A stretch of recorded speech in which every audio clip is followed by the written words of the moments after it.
본문 말씀을 통해서 나루토에서 벌어진 씨름, 이와 같은 주제로 말씀을 전하겠습니다. 심리학 용어에 양가감정이라고 하는 단어가 있습니다. 이게 이제 상호 대립되거나 혹은 상호 모순되는 감정이 공존하는 그런 마음, 이것을 이제 우리가 양가감정이라고 합니다. 근데 이 성경에서 이 양가감정을 가지게 만드는 인물이 이제 야곱입니다. 그 야곱에게는 상호 대립 내지는 모순되는 그런 모습들이 두드러집니다. 아니, 어떻게 저렇게 인정머리 없이 할 수가 있나, 이런 혐오감을 가지게 하는가 하면 한편에는 오죽하면 저럴까, 이제 이런 연민의 마음을 가지기도 합니다. 하나님을 알고 하나님의 은혜에 대해서 갈망하는 마음도 있는데, 반면에 자기의 야심 혹은 욕망 같은 인간적인 모습도 또 못지 않습니다. 그래서 이제 보는 이로 하여금 양가 감정을 가지게 만드는 거예요.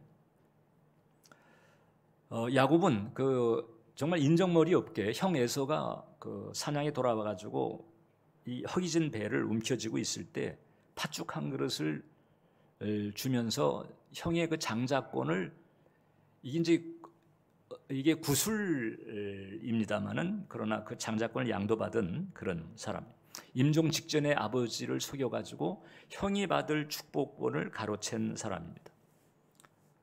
자, 그래서 은혜를 알면서도 야망으로 불탔고 하나님을 알면서도 자기 방식으로 살았던 이 야곱이에요. 그런데 이 야곱이 이제 형 에서의 살기등등한 위협을 피해서 외삼촌이 살고 있는 하란 땅에 가서 한 20년을 지냅니다. 그 20년 사이에 재정 능력도 많아졌고 한 일가를 이뤘어요. 4명의 아내와 그리고 11 아들을 거느리게 됐습니다.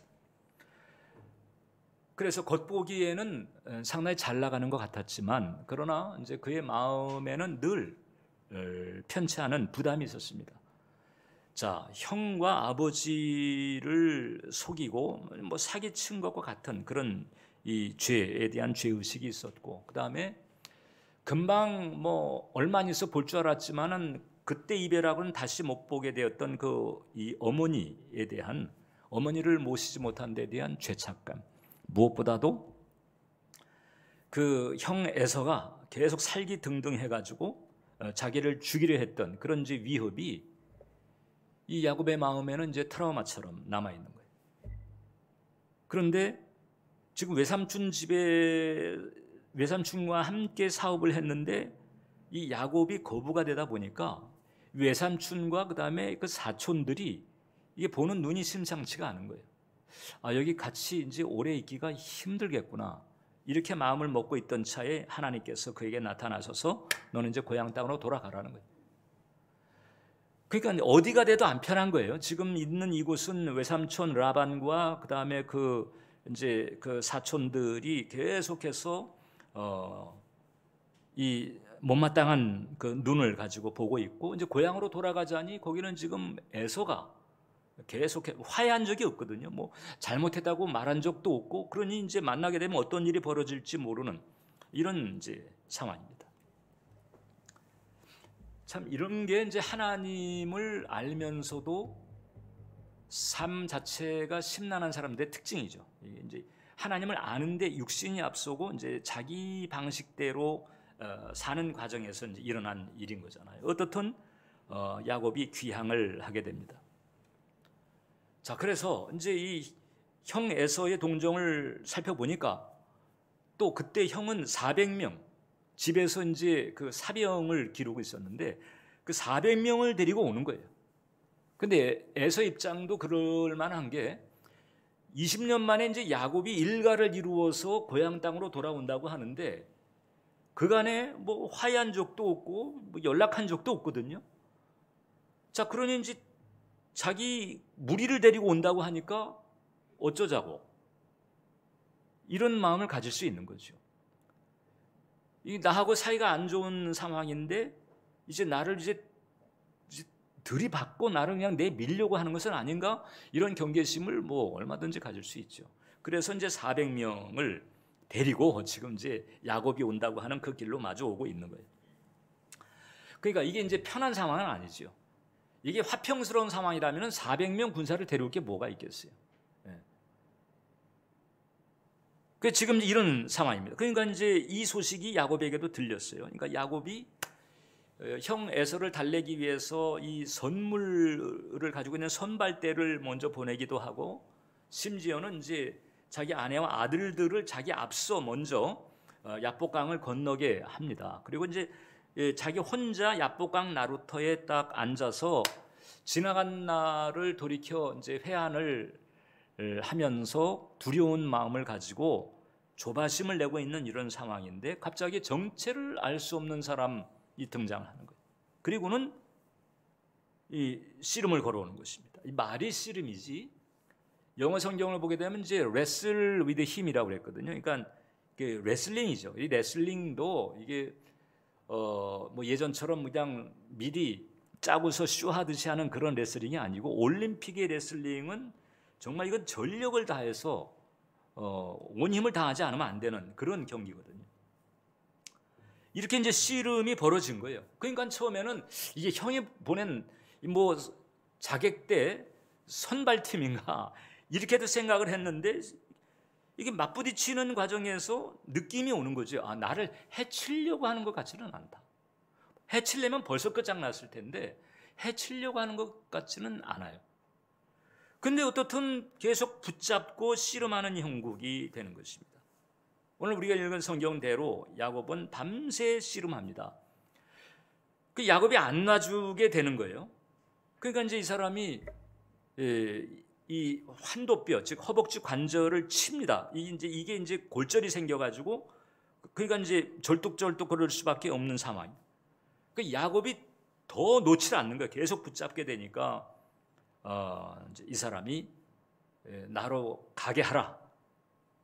그 야곱이 말합니다. 나에게 축복을 해주시지 않으면 보낼 수가 없습니다. 그래서 기어코 축복을 받고는 보내게 되는 거예요.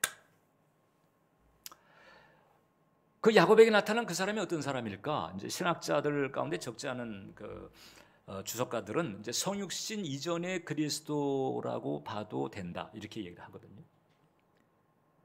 하나님의 사자라고 할 수 있는데 좀 특별한 거예요. 왜냐하면 이제 나중에 야곱에 대해서 네가 하나님과 겨루 이겼다.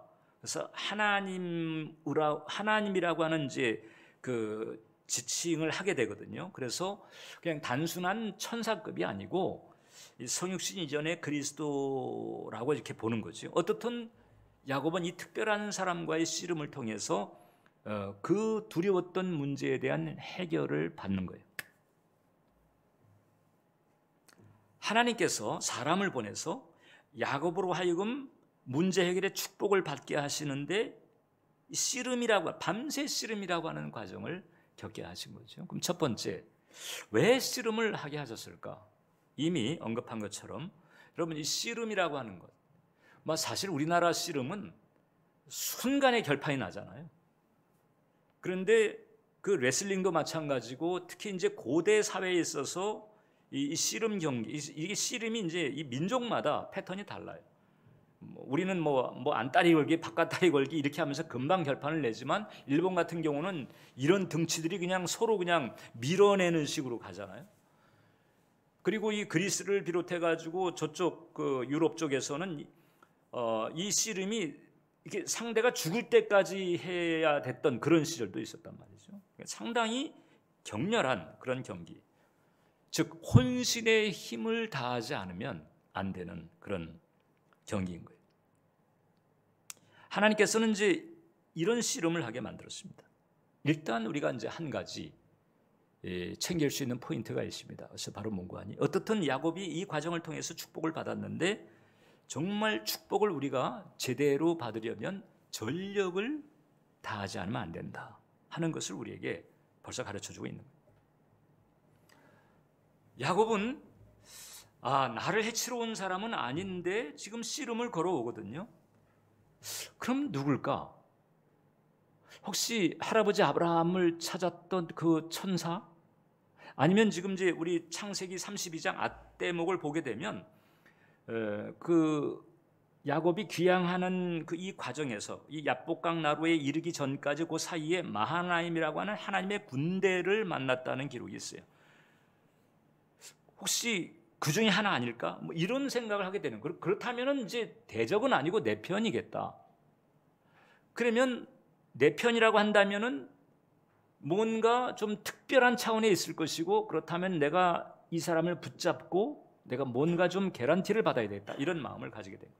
그래서 이 허벅지 관절이 골절이 되기까지 놓지 않고 계속 붙잡으면서 나를 축복해달라고, 쉽게 말하면 나를 살려달라는 거지. 에서의 위협으로부터 살려달라. 에서의 위협이 해결되지 않으면 모든 게 다 끝장납니다. 4명의 아내 11아들, 이제까지 이루었던 그 모든 그 가업들이 모두 다 끝장나거든요. 절대절명의 상황에서 나로 하여금 축복을 받게 해달라, 즉 이 문제를 해결해 달라고 하는 거죠. 그리고 우리가 아는 것처럼 야곱은 이제 그 문제를 해결을 받는 거예요. 제가 이제 이 대목을 묵상하면서 받은 깨달음이 있습니다. 하나님께서 이제 야곱으로 하여금 필요한 축복을 받게 하실 만한 사람을 보내서 씨름하게 했거든요. 마찬가지로 지금도 하나님은 우리에게 특별한 사람을 보내신다. 그래서 특별한 사람을 보내셔서 우리와 하여금 축복을 받게 하신다. 그분이 바로 예수님이십니다. 예수님을 보냈어요. 차이가 있다고 한다면 이제 이 주석가들의 그 주석이 옳다고 전제할 때 그 성육신 이전의 그리스도잖아요. 오늘날 우리는 성육신 하신 그리스도를 만난 거죠. 야곱하고 우리 사이에 차이가 있다고 한다면 이제 야곱은 실제로 씨름했습니다. 물리적으로, 신체적으로 씨름을 했죠. 근데 오늘날 우리는 이제 말씀으로 씨름합니다. 왜냐하면 우리에게 오신 그 예수님이 어떤 분이냐? 말씀이 육신이 되신 분이거든요. 그리고 이 땅에 오셔서 30여 년의 공생애를 사시다가 십자가의 위대한 구속을 이루시고 이제 하늘로 올라가신 거잖아요. 그 뒤에 우리에게 남겨주신 것이 말씀입니다. 자, 안 그래도 그분 자체가 말씀이 육신이 되신 분인데 승천하신 뒤에 우리에게 주신 말씀, 이것은 바로 이게 우리에게 하나님께서 특별히 보내신 이 축복의 이 통로가 되는 거죠. 요한복음 1장을 보면 말씀이 육신이 되어 우리 가운데 거하심에, 이분이 바로 예수님이잖아요. 그러니까 마치 야곱이 그때 그 특별한 사람과 씨름했다고 하는 것은 오늘날 우리가 말씀을 붙드는 것을 의미하는 거예요. 야곱이 그때 그 사람을 끝까지 붙들고 늘어져서 축복을 챙겼잖아요.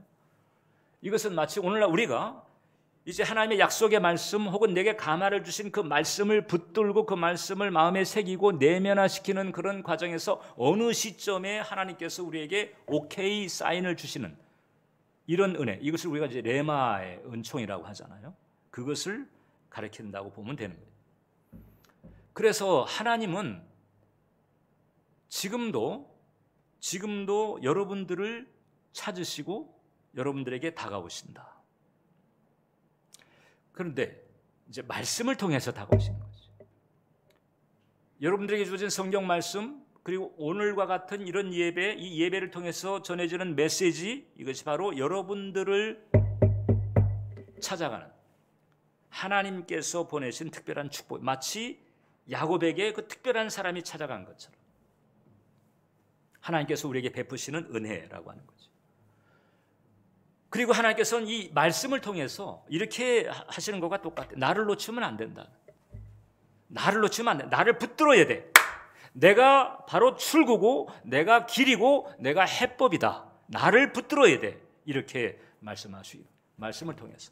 그러니까 하나님께서 우리에게 주신 이 말씀을 우리가 전력을 다해서 붙들게 되면, 그러면 우리가 해법을 얻을 수 있고 출구를 찾을 수가 있는 줄 믿으시길 바랍니다.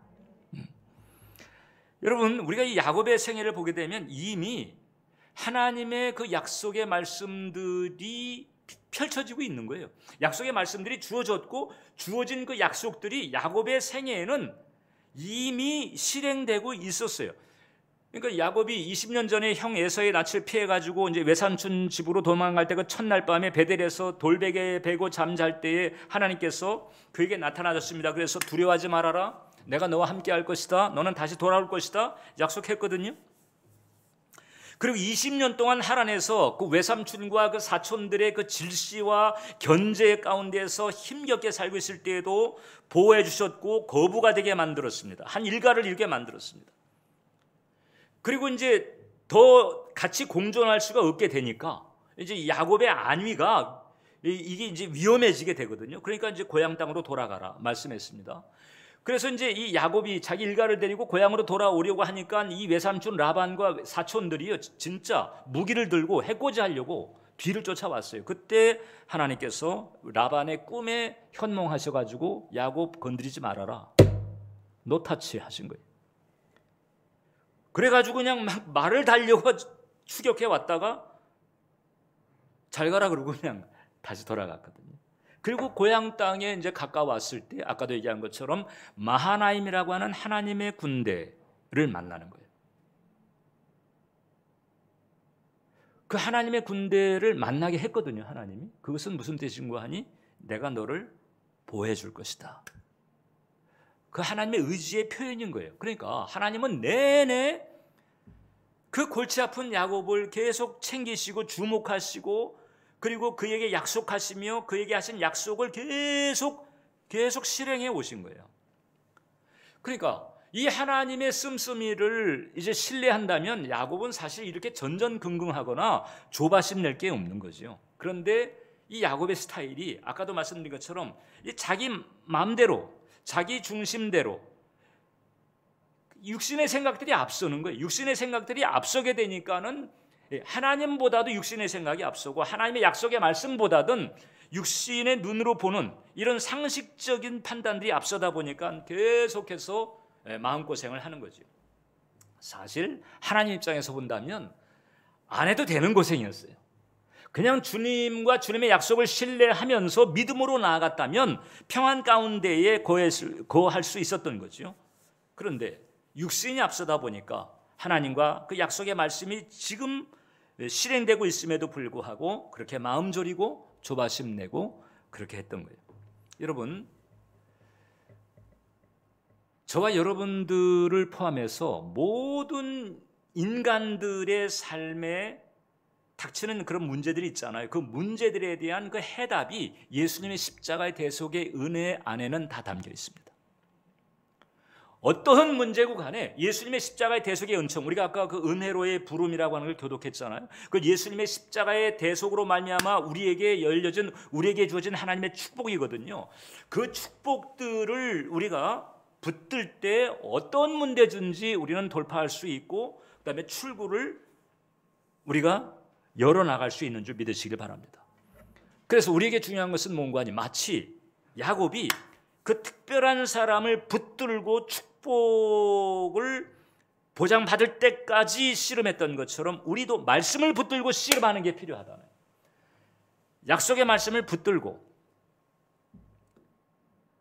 내게 감화를 준 말씀이든지 아니면 내게 필요한 약속의 말씀이든지 약속의 말씀을 붙들고 그 말씀이 내 마음속에 평안이라고 하는, 혹은 오케이, 혹은 됐다, 아니면 최소한 뭔가 된 것 같은데, 이런 마음을 가지게 할 때까지 그 말씀을 붙들고 말씀의 성취를 바라보고 말씀을 주신 하나님께 나아가는 이게 씨름인 거죠. 이게 바로 야곱이 한 씨름인 거예요. 하나님은 그 야곱이 한 씨름을 우리가 영적으로 하기를 원하시고 있고, 그렇게 혼신의 힘을 다해서 하나님 말씀을 붙드는 사람에게는 출구가 열리는 줄 믿으시기 바랍니다. 그래서 두 번째, 말씀과 씨름하는 신앙이 복되다라고. 여러분, 시각장애인으로서 최초로, 세계 최초로 대학 총장이 된 분이 있어요. 이재서 교수라고 하는 분입니다. 사당동에 보면 이제 총신대학교가 있는데 2019년에 그 총신대학교의 총장이 되었어요. 이분은 이제 뉴저지 주립대에서 유학을 해서 사회정책학으로 이제 박사학위를 받고 돌아와서 이제 총신대학교에서, 이거 종합대학교죠. 원래 이제 신학대학으로 출발했지만 대학 총장이 되었습니다. 왜 그 시각장애인이 되었을까? 중1 때 열병을 앓았는데 병원에 갈 수가 없었어요. 가난해서. 그래서 결국 병원 치료를 못 받아가지고 실명하게 됩니다. 병원에만 갔어도 그렇지 않았을 텐데 병원 치료를 못 받아가지고 실명을 했어요. 그러니까 실의, 낭망, 원래서부터 선천성이라면 그냥 팔자로 받아들일 수도 있을 텐데 이게 이제 후천성인 거잖아요. 사고 때문에 그런 거예요. 그러니까 얼마나 마음이 낙심이 됐겠어요. 그런데 이제 지인의 권유로 1973년에 그 빌리그레암 전도 집회에 참여를 하게 됩니다.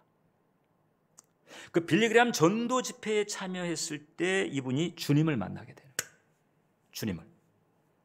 그때 그 주님 만난 데 대한 간증을 그분은 이제 이렇게 했습니다. 우연히 참석한 집회였어요. 거기서 놀랍게도 우주와 나를 창조하신 절대자 하나님을 인격적으로 만나는 체험을 한 것입니다. 하나님과 하나님의 세계에 접속이 된 거예요. 그리고 그분을 만난 뒤에 나의 모든 고민들은 보잘것없이 작아지고 내 안에서는 새로운 꿈이 새싹처럼 움트기 시작했습니다. 여러분, 가난해서 병원에 못 간 까닭에 실명을 했잖아요. 얼마나 그 마음이 그 저주의식 내지는 한탄으로 가득 찼겠어요. 근데 그런 고민들이 갑자기 보잘것없어진 거예요. 왜냐하면 크신 하나님을 만나니까.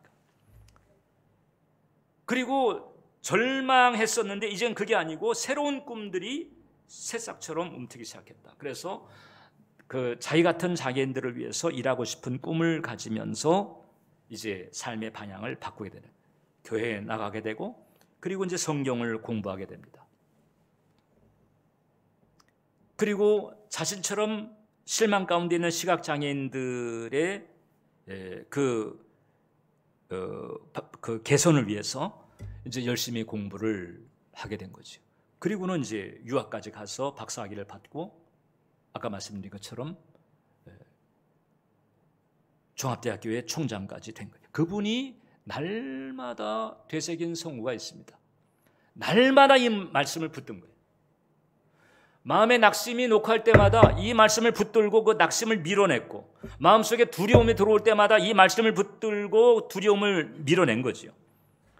그 유명한 빌립보서 4장 13절입니다. 내게 능력 주시는 자 안에서 내가 모든 것을 할 수 있느니라. 내게 능력 주시는 자, 그 하나님 안에서 내가 모든 것을 할 수 있다. 이런 역경, 이런 난관, 이것을 내가 극복해낼 수 있다. 이것을 계속해서 그 말씀을 붙들고, 그 말씀을 주신 분이 천지를 창조하시고 주관하시는 하나님이시기 때문에, 그래서 그 신뢰하는 마음을 가지고 이 말씀을 계속 붙들었습니다. 마치 야곱이 혼신의 힘을 다해서 씨름한 것과 같이 말씀을 붙든 거예요. 그리고 그 삶이 달라진 거죠. 그 말씀 때문에 그 인생을 가누게 된 그분이 한 유명한 얘기가 있습니다. 눈이 어두워도 마음을 열면 세상은 환해진다. 말씀을 붙들고 씨름한 축복인 거죠. 또 한 사람을 소개합니다. 자, 지금 야곱은 형 에서의 위협 때문에 지금 전전긍긍한 거잖아요. 그런데 이분은 한 정권의 미움을 샀어요. 그리고 공개 법정에서 사형 언도까지 받았습니다. 그런데 반전이 일어납니다. 훗날에 대통령이 되죠. 바로 이제 김대중 전 대통령의 이야기입니다. 우리가 이 어떤 정파적인 견해를 떠나서 우리가 하나님 말씀을 붙든다라고 하는 것이 무엇인가를 이 김대중 전 대통령 부부가 우리에게 가르쳐주고 있는. 이분이 이제 1980년 그 내란 음모 때문에 사형 선고를 받고 수감이 됐습니다. 이 이전에도 일본에서 활동하다가 쥐두새도 모르게 잡혀가지고 현해탄 건너오면서 현해탄에서 그냥 바다에 빠뜨리려고도 한 적이 있었거든요. 근데 지금 이제 사형 선고를 받고 수감이 됐어요. 자, 그러면 여러분, 이게 한 권력이 대적을 하고 있잖아요. 그러면 이게 좀 나쁜 맘 먹고 하려면 얼마든지 자살 당할 수도 있는 상황입니다. 그냥 죽여놓고 그 다음에 자살했다, 심장마비였다, 뭐 이렇게 넘어갈 수 그런 케이스들 많잖아요. 그러니까 이게 이제 언제 어떻게 될지 모르는 사망의 골짜기 가운데 있는 거예요. 그때 이제 그 투옥된 남편을 향해서 밖에 있던 그 이휘호 여사가 이제 그 서한을 보냅니다. 그 두 분 간에 주고받은 그 서한집이 이제 옥중서한이라고 이제 그 책이 나온 적이 있는데, 거기 보면 이게 1981년 이제 5월달에 이제 그 보낸 편지인데, 한 내용을 한번 보죠. 내일 주일 공과를 읽어보니, 자, 그러니까 이휘호 여사는 아마 교회 학교에서는 아마 주일 그 학교 교사를 했던 것 같아요. 주일 공과를 읽어보니 징계를 받을 때 우리는 징계를 경히 여기지 말고 낙심 말고 참아야 한다. 징계에는 반드시 주는 자의 뜻이 있고 받는 자에게 유익함이 있다. 그러므로 어떤 고난을 당하더라도 그것을 피하려 하지 말고 그 징계에서 유익을 얻어야 한다. 더 나아가서 징계에 넘어진 사람을 격려하여 피차 고난을 이기도록 해야 한다. 이게 이제 공과의 내용인데 가로쳐 놓고 히브리서 12장 1절에서 13절까지 참작하시기 바랍니다. 그렇게 하고 그다음에 이제 그 밑에 이제 당신 마음을 전한 것입니다. 하나님이 당신을 지극히 사랑하심을 아실 것입니다. 당신을 그토록 외롭게 놓아두시는 데에도 하나님의 뜻이 있음을 아실 것입니다. 인간적으로 생각할 때 참 안타깝고 이렇게 집에서 편히 지내는 것 모두 미안하고 괴로우나 믿음으로 이겨나가시는 당신의 모습 연상하면서 마음을 편하게 가집니다. 고린도후서 11장 사도 바울의 수고를 다시 한번 읽어주시고 위로받으시기 바랍니다. 이제 이휘호 여사가 김대중 대통령에게 보낸 편지. 그 다음 날도 편지를 보냈는데 그 다음 날 편지의 말미에는 이제 이런 글이 있었습니다. 요한복음 16장 32절에서 33절을 보세요. 여기 이제 이 내용이 뭔고 하니, 세상에서는 너희가 환난을 당하나 담대하라, 내가 세상을 이기었노라. 이 내용이거든요. 우리는 늘 담대하여 세상을 이겨나가야겠습니다. 늘 건강하시기 바랍니다. 말씀을 붙들고 말씀으로 격려하고 또 말씀을 붙들자고 하고 있고 그런 거죠. 그러니까 이 두 분도 말씀을 붙들고 씨름한 것과 같아요. 결국은 절망의 골짜기에서 빠져나왔고 그 다음에 대통령이 되는 거잖아요. 반전이 왔어요. 엄청난 반전이 왔어요. 지금 야곱은 지금 400명의 군사를 거느리고 지금 살기 등등한 에서가 다가오고 있는 거잖아요. 이게 32장 7절에 보게 되면 두렵고 답답했다고 그랬습니다. 난 이제 어떻게 되나? 난 살아남을까?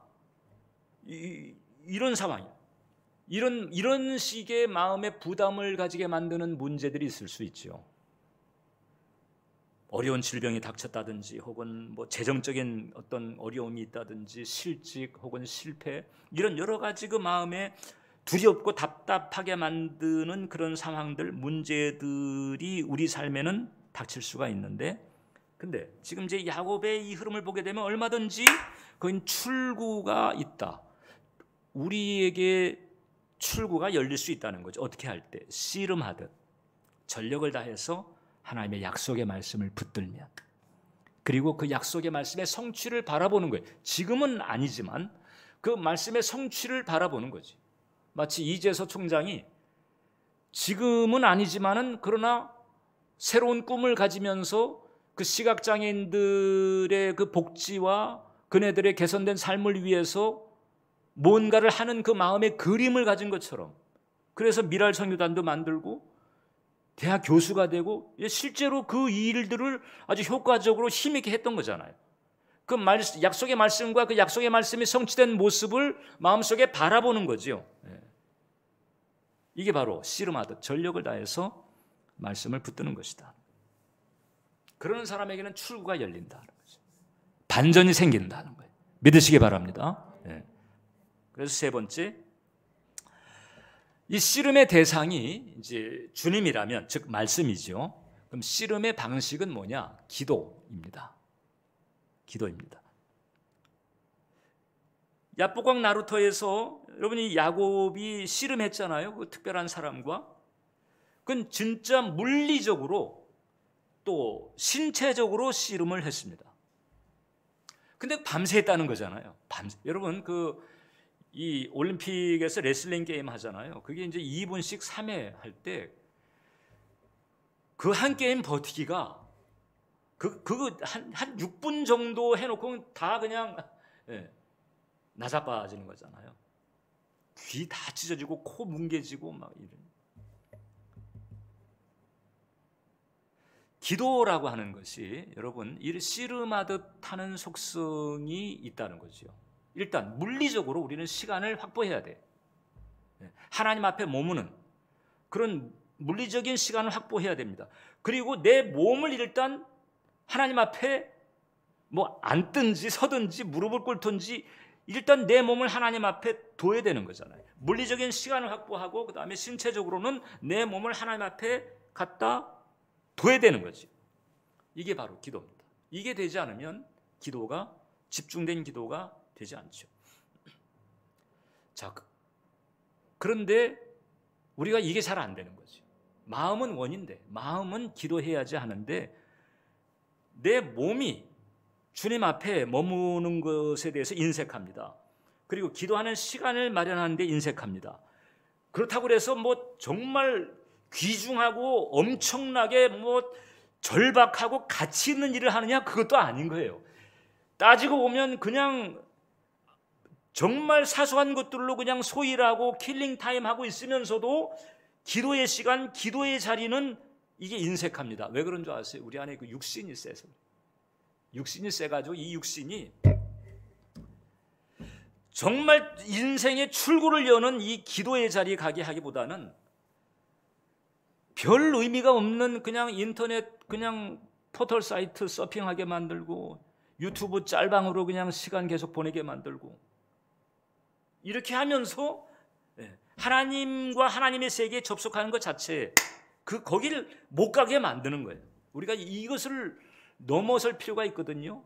그래서 여러분 우리가 하나님의 말씀은 붙들고 씨름하는데 반면에 우리가 이제 이 육신도 씨름해가지고 제압을 해야 돼. 이 육신의 세력.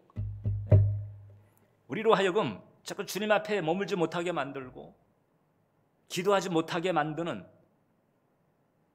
그래서 그냥 TV 앞에서 그냥 시간 보내고 아무것도 아닌 별 의미도 없는 그런 그냥 사소한 일들로 그냥 시간을 보내게 만드는 이 육신 이런 것을 우리가 또 씨름해서 제압할 수 있어야 돼요.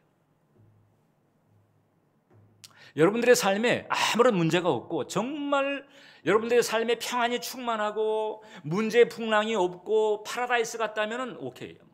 오케이입니다.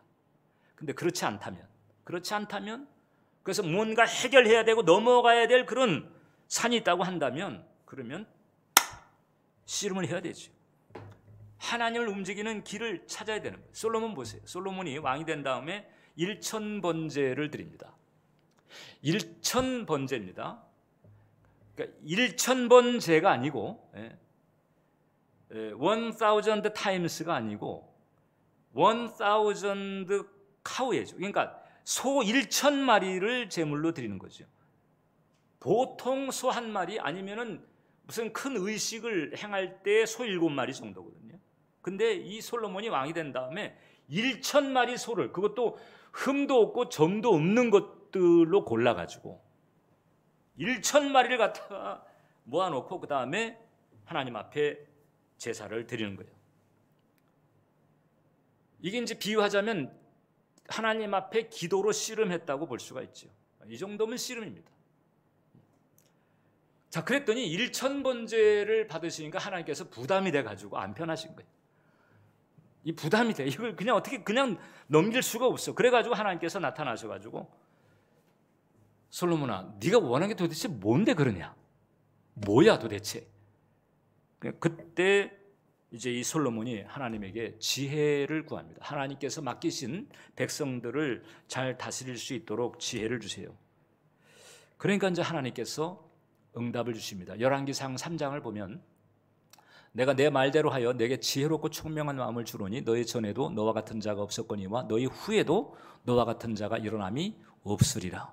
응답을 주실 뿐만 아니라 그 다음에 이제 보너스까지 13절에 보니까 내가 또 너의 구하지 아니한 부와 영광도 내게 주노니 내 평생의 열왕 중에 너와 같은 자가 없을 것이라. 엄청난 축복을 구한 것만이 아니고 플러스 해가지고 다 챙겨주시는 거예요. 1,000번째 정도로 나오니까 하나님도 오케이.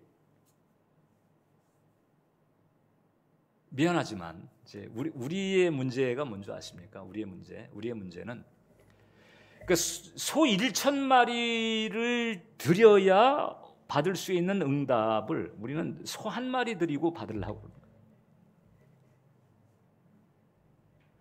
그러니까 이제 소 한 마리 드리면 소 한 마리에 상응하는 응답이 있어요, 여러분. 그러니까 없는 것보다는 훨씬 낫죠, 그죠? 예. 또 소 10마리에 응당하는 수준의 응답이 있습니다. 그런데 우리는 이 말씀과 기도를 놓고 이렇게 정말 씨름하듯 하는 이런 어떤 파종이 없이 거두는 것은 이제 많이 원하는 이런 경우들이 많은 거죠. 네. 지금 조금 전에 내가 비유한 것처럼 소 한 마리 드리고 1,000마리 드려서 얻는 응답을 구하는 거죠. 그리고 이제 서운해합니다. 어떤 경우는 이제 그런 경우도 있습니다. 이제 교회를 다니니까 필요한 것은 다 주셔야 되지 않나 이제 이렇게 생각을 하죠. 여러분 교회를 다니는 것은 교회 다니는 게 귀합니다. 왜냐하면 교회를 다니는 것은 일단 천국에 갈 사람이라고 하는 일종의 하나의 표식이에요. 물론 교회를 다닌다고 해서 모두가 다 자동적으로 천국 간다는 것은 아니죠. 그러나 어떻든 천국 갈 사람은 교회를 다녀요. 그래서 이 교회를 다니게 되면 죽은 다음에 천국 가는 데 대한 일종의 어떤 그 표식으로서의 의미는 있습니다. 그러나 이제 이 땅에서 마치 솔로몬이 엄청난 그 응답을 받았듯이 혹은 우리가 지금 살폈던 이 말씀과 기도로 씨름했던 사람들이 얻었던 그 반전 혹은 그들이 찾았던 출고 이런 축복을 얻으려면 이것은 그냥 이 교회 출석만 되는 게 아니잖아요. 여러분들 아시잖아요. 여러분들 겪어봤잖아요.